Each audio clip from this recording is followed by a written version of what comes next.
Hello everybody.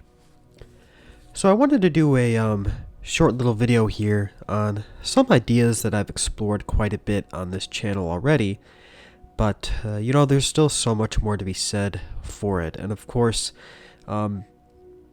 this topic is going to be on the doctrine of divine simplicity primarily, but also on some other things, like how divine simplicity relates to the whole order of grace, deification, theosis, and the Beatific vision. And before we get into the topic here, I did just want to say, if you like this video, please give it a like, comment your thoughts, share what you think, and subscribe to the channel if you want to get updates on when I go live or upload a video, and you have to hit the bell for that. And if you want to support the work that I do, patreon.live/classicaltheist, or no, not patreon.live, patreon.com/classicaltheist is a great way to do that. Really helps the channel grow. It really helps me to keep making content, and you get some things for it. So you can check that out in the description of this video. So yeah, as many of you know, this doctrine of divine simplicity is quite central to classical theism, and it really forms the basis of our doctrine of God as made known to us through the natural order of creation, reason, and it also happens to be one of those doctrines that's most aggressively attacked by certain Orthodox or Neo-Palamite commentators online, and that's another angle for this video, is really to address some of those key objections, but really done so just by giving, I think, a convincing, persuasive description, analysis, explanation of how divine simplicity relates to these other Catholic Christian concepts like grace and deification and so on. But yeah, not only do the Orthodox and others reject this view that God is altogether simple, but they also see this divine simplicity idea at the root of other perceived errors that relate to those other ideas that I'm wanting to talk about, like their conception of created grace and the very idea of the Beatific vision itself. So like I said, I do want to address all these issues in one fell swoop, more or less, and of course not exhaustively, right? I plan on doing more content on this question in particular, but I just kind of wanted to give a shorter reflection, thinking, just kind of trying to get at what my pattern of thinking is on these matters. So I should start here by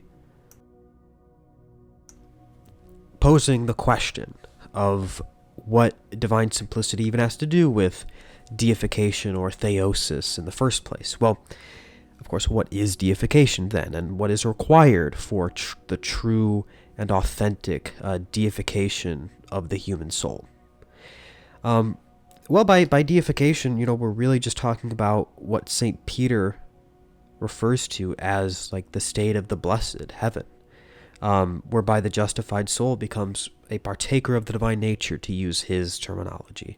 And many of the early fathers of the church, both Eastern and Western, have picked up on this theme and have developed it rather beautifully throughout the ages. And most famously, of course, we have that very quotable line from St. Athanasius, right? That, God became man so that man might become divine. But there are also several other patristic quotations that add much depth to this principle of deification, or theosis, as it's commonly called in the East. And I would actually argue they locate the central principle of deification in what we understand as the Beatific vision. So I'll give one example here from a St. Gregory Nazianzus, otherwise called St. Gregory the Theologian. And he says in his second theological oration, quote, "In my opinion, what God is in nature and essence will be discovered when that within us, which is godlike and divine, I mean our mind and reason, shall have mingled with its like, and the image shall have ascended to the archetype of which it now has desire," unquote. And this is, of course, precisely in alignment with the doctrine of St. Thomas on the matter. And it even includes sort of a nod to the Thomistic doctrine of the lumen gloriae, or, the light of glory, which is required for the soul to be actualized in its obediential potency to ascend to the infinite heights of heavenly beatitude, right? Heaven, the beatific vision. And so I actually find this quote very, very, very supportive of the Catholic view of the beatific vision, that we do see God as he is, as John says. And so what we essentially have at the heart of theosis, or deification, is union with God by way of participation in his own inner life by the beatified soul, such that we see the divine essence as it is, without any intermediary, and we become members, co-members, participants in the inner Trinitarian life of God. Now, the most important word to focus on here is the word participation, because in my view, it really contains the key to understanding the characteristically Catholic view on grace, salvation, beatitude, and eschatology. It's within this framework of participation, for example, that we can consider the reality of sanctifying grace in both a created and an uncreated dimension. Many Orthodox, unfortunately, they completely fail to grasp this point. And it's not as if we're reducing the life of grace to a mere created substance that would serve as some kind of an intermediary reality between us and God, between God and the beatified soul. Not at all. That would interrupt the kind of radical divine intimacy that lies at the heart of theosis. It really lies at the heart of Christianity. Rather, this reality of grace on the Catholic view comes to us according to the mode of participation, which means that on the side of the substance of grace itself, intrinsically, as it were, it signifies none other than the very indwelling of the Blessed Trinity in the soul. And so considered in this respect, it is absolutely uncreated, because the Blessed Trinity is uncreated, and yet it is received by the creature according to the mode of the creature as recipient. Which is why the psalmist can petition the Lord to create in me a clean heart, O God, right? And it's why St. Paul refers to this process of deification as becoming a new creation in Christ. There's something within the creaturely mode of existence that becomes illuminated. Many commentators have compared it to how iron expands when it is heated. That expansion of the iron is from within the depths of the iron's own mode of existence as iron, but receiving the heat from the extrinsic source. Or how a stained glass window is illuminated by the sun. The illumination is of the stained glass window. It's a quality of the stained glass window. That's why we consider sanctifying grace a quality of the soul. And so, of course, what this also implies is that this process of justification or deification is synergistic, meaning the divine action whereby we are deified or whereby we are declared justified, it must coincide, it must correspond with the creature's interior sanctification according to his creaturely mode of being.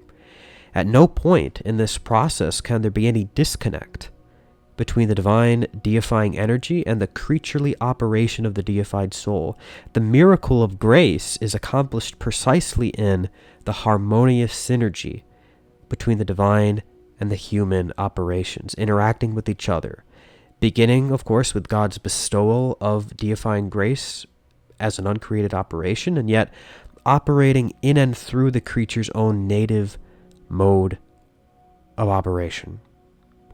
To mingle or confuse these two principles of activity or of operation or of energy, to use the Eastern term, would be to undermine the inner logic, even of the Incarnation, which is why this Catholic emphasis on participation is so vital to maintaining a truly orthodox and coherent soteriology. Now, St. Thomas Aquinas defines participation in this way, and this is where I think the central importance of divine simplicity can enter into the picture here, so bear with me. St. Thomas Aquinas says, quote, "When something receives in a particular way that which belongs to another in a universal way, it is said to participate in that." Unquote. And he says this, by the way, in his exposition of the Hebdomads by Boethius. To add even more specificity to this definition, we should employ the Dionysian principle that underlies the creature's participatory relationship to God, as roughly analogous to the relationship that obtains between a part and a whole. Now, we got to be careful with that. I say roughly analogous.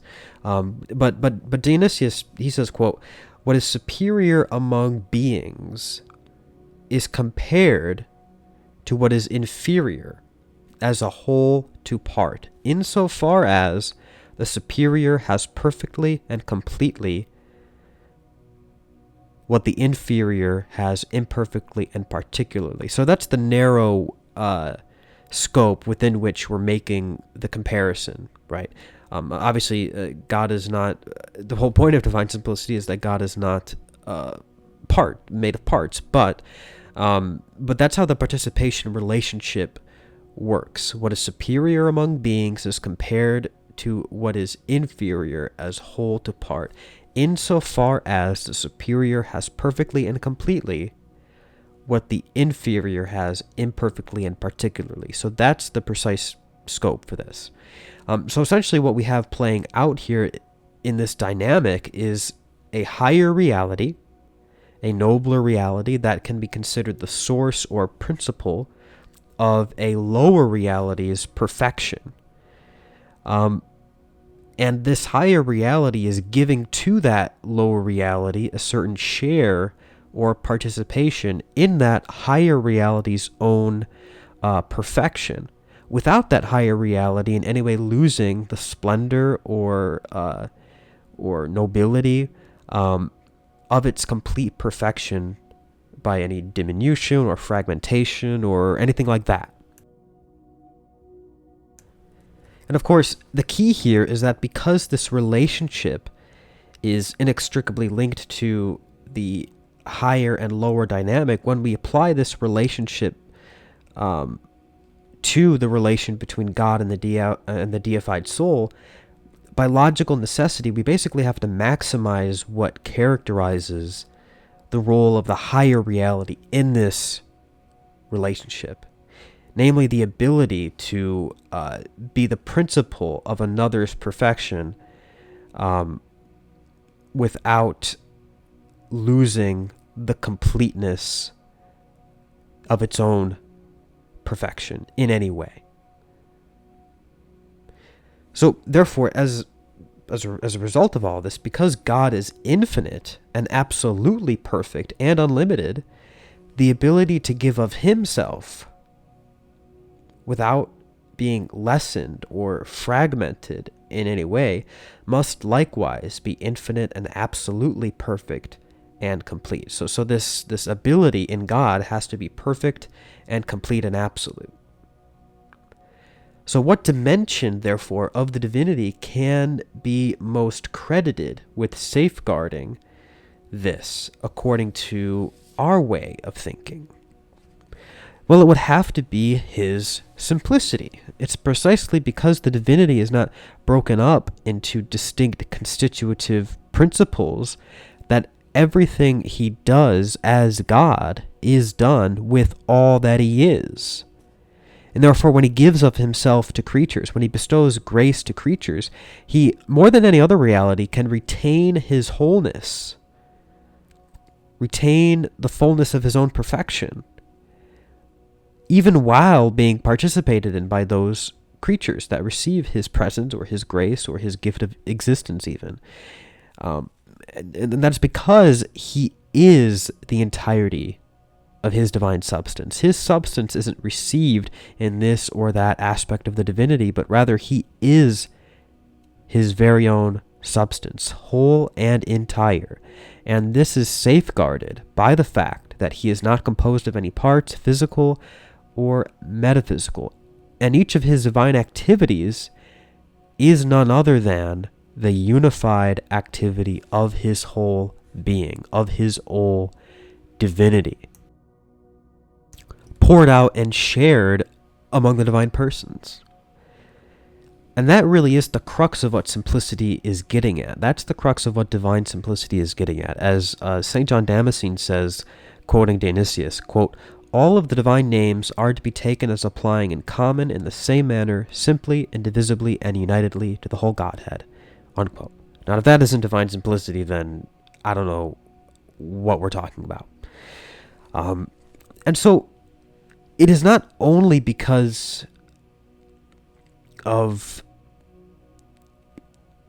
his simplicity,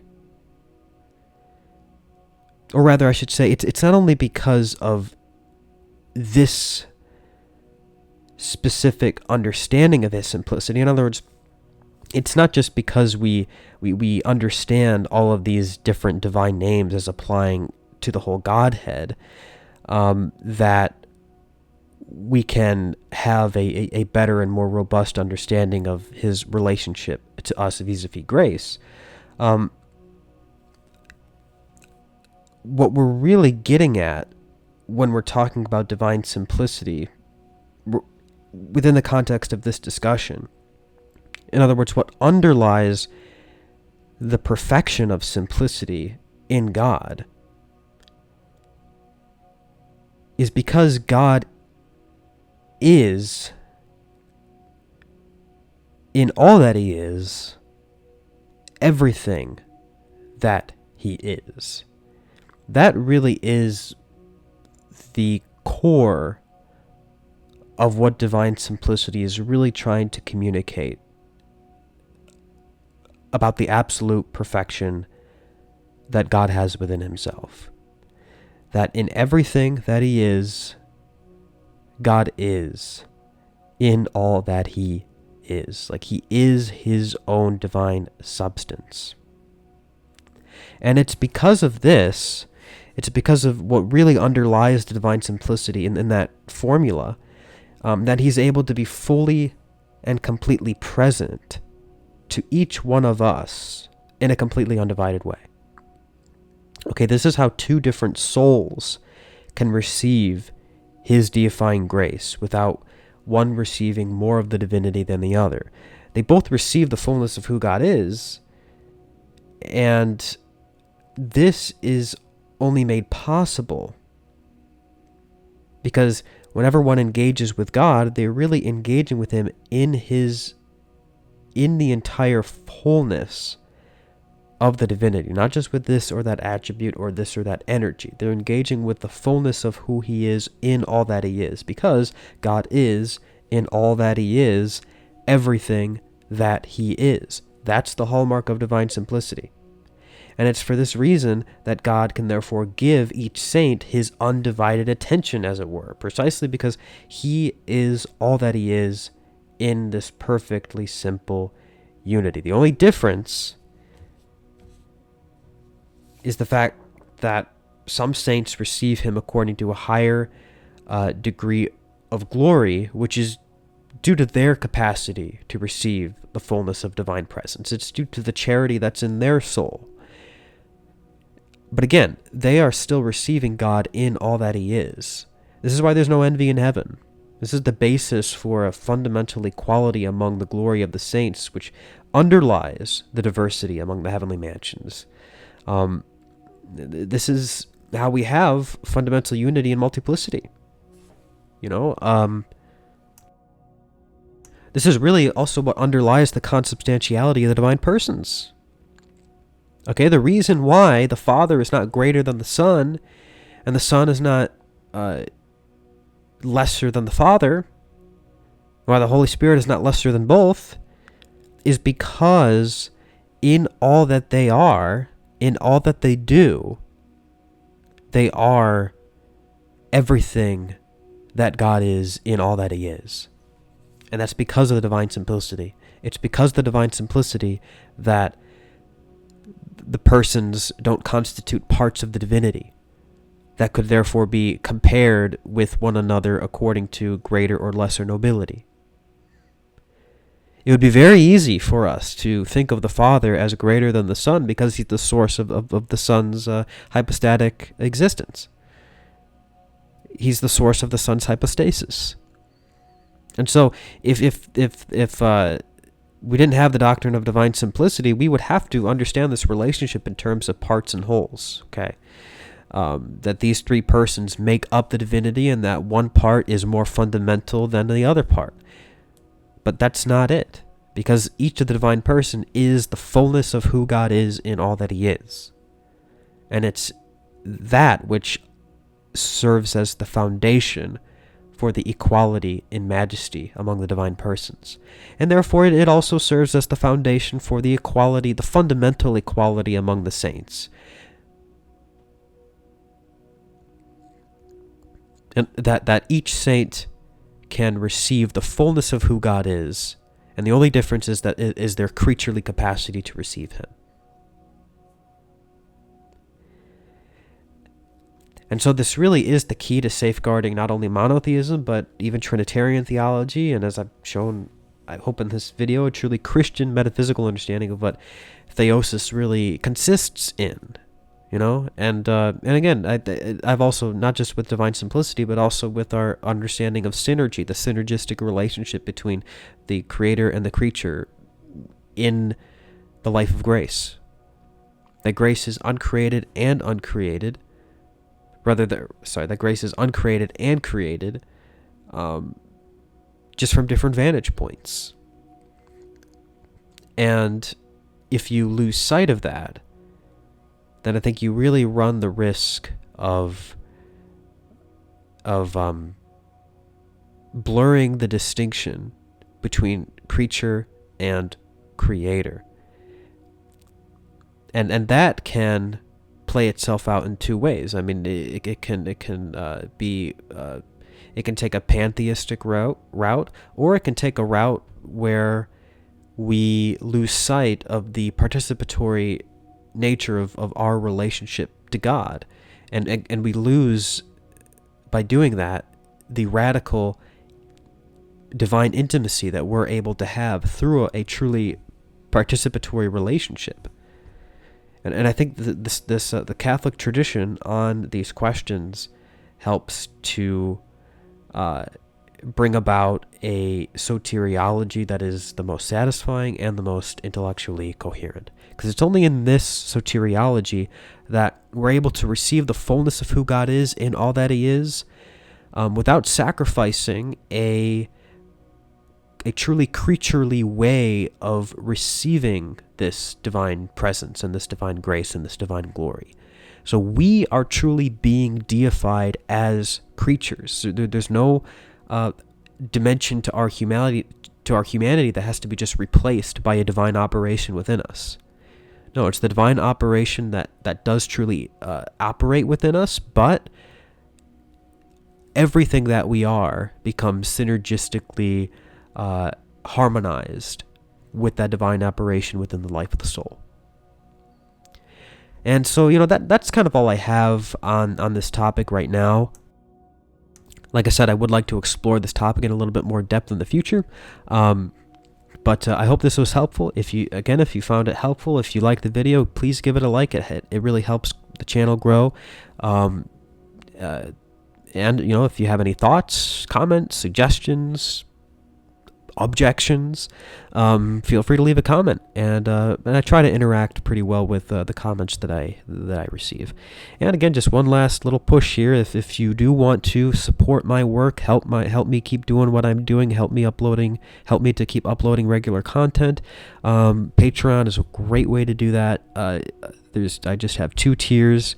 I have 3 tiers. $2.99 for just general support. $5, you get book recommendations. You get detailed notes for the streams that I do, and I'm also going to be adding just like over 100 pages of like catechetical notes as well. So that's another perk that you'll be able to get as a patron.